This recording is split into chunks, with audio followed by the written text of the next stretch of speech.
What 1.5ට පත්තු වෙන්නේ නෑ. වොට් 3ක් ඔව් සමහර ගාවට ඔව් පත් වෙන්නේ නැහැ සමහර වෙලාවට. දැන් මේක පත් වෙන්නේ නැති වෙයි මං හිතන විදිහට බලමු.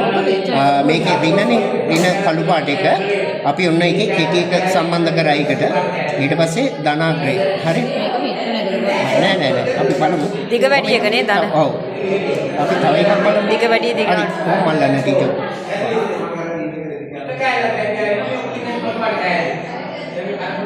මේ තනි වැටේට පත් වෙන්නේ නැහැ. ඒ කියන්නේ 1.5 වොට් එක මේකට මාදි. හරි? එතකොට මේකට බැටරි දෙකක් සම්බන්ධ කරනවා අපි. එතකොට වොට් 3ක් සම්බන්ධ වෙනවා. දැන් අල්ලන්න ටීචර්. නෑනේ. ඔව්. ධන රින මාරු කරගන්න. ඔව් ධනයක එන්න ඕනේ දිගේක. ඔව් කමන්න මම බල්බ් එක මාරු කරගන්න ඒක. මම ගන්න ටීචර්. හරි. වයර් එක දෙන්න. හරි. එතකොට මේ ධන රින වයර් දෙකේ මාරු වෙන නිසා අපි මේ පැත්ත මාරු කරා. මේ දැන් එතකොට ධන රින මාරු කරොත් මේක පත්තු වෙන්නේ නැහැ. ආයි කරන්න සර් පොඩක් මම වීඩියෝ එකක් ගන්න එකයි. අනිත් ගෲප් වලට. හරි. හරි. එතකොට